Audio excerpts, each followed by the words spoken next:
Before the first star was born, before time itself had a name, there was only a vast, silent ocean of light.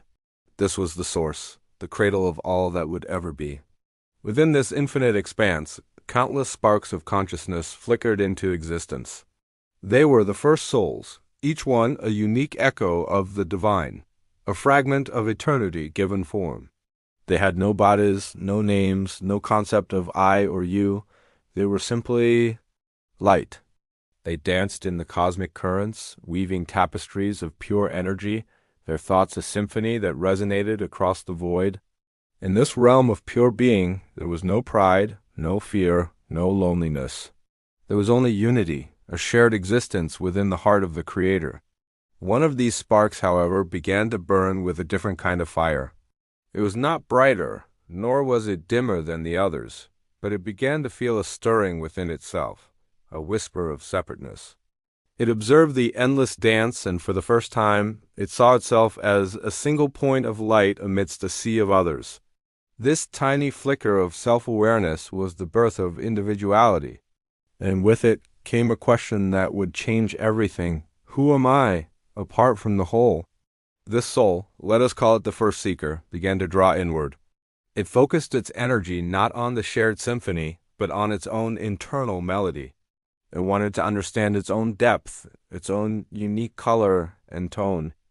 In its quest for self-knowledge, it drifted away from the collective, creating a tiny ripple of separation in the tranquil ocean of light. It did not do this out of malice or rebellion, but out of a profound and innocent curiosity. Other souls noticed. They saw the seeker's light dim slightly as it turned inward, and they felt the subtle shift in the cosmic harmony.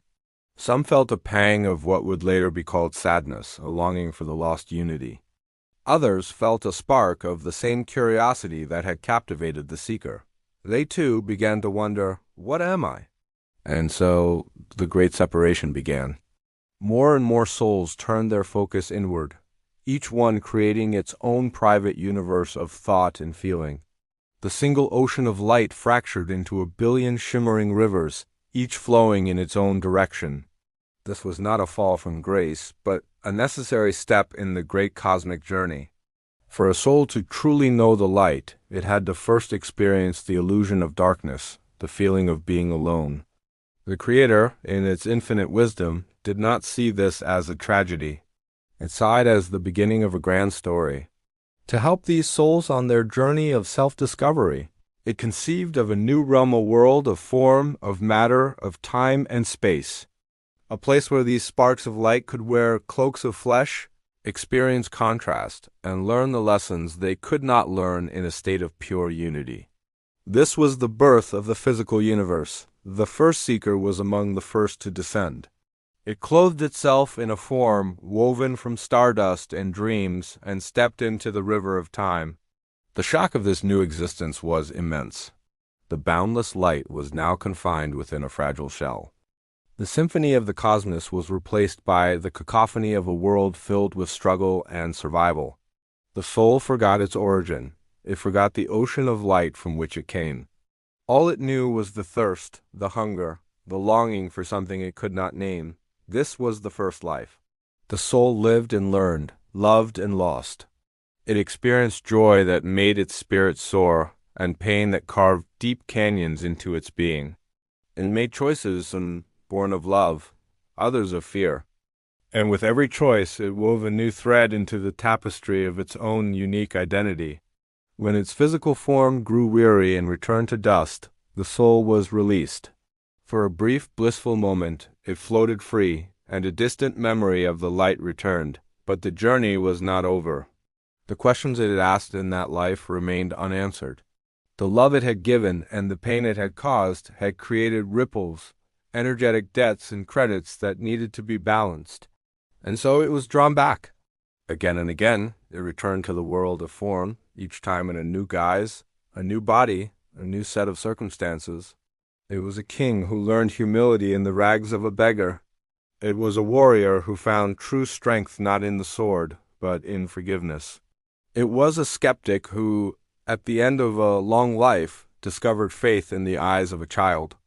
Through countless lifetimes, the soul gathered experiences like a traveler collecting stones from distant lands.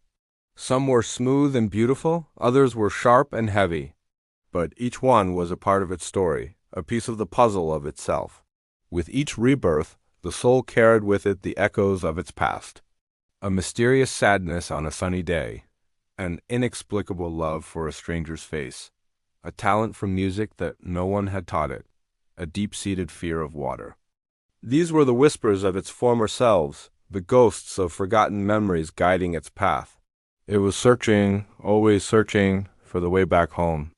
It was trying to remember the song it had forgotten, the song of unity, the song of the light. The journey of the soul is not a circle, but a spiral. It returns to the same themes: love, loss, courage, fear, but each time from a higher level of understanding. The pain of one life becomes the compassion of the next.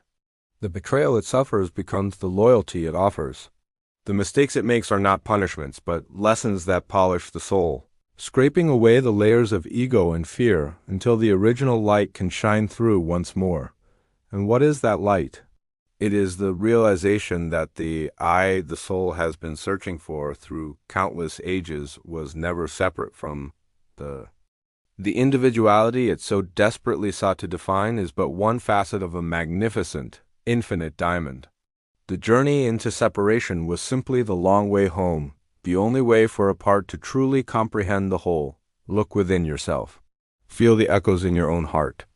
The unexplained joys, the deep-seated longings, the love that feels older than time itself. These are not random feelings.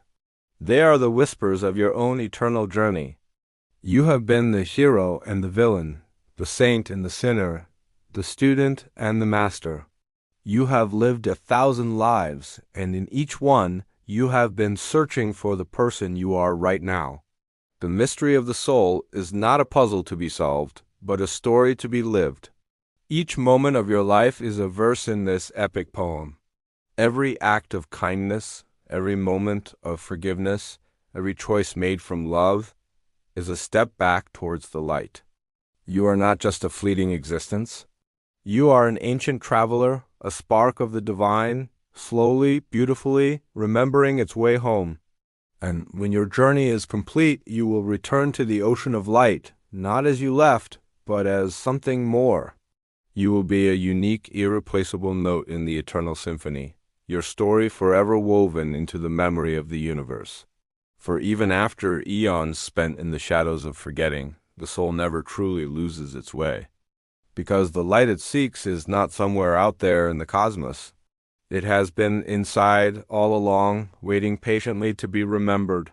Thank you for joining us on this journey. If our stories of light and rebirth resonate with your soul, please consider subscribing to God Story Reborn. There are many more tales to tell.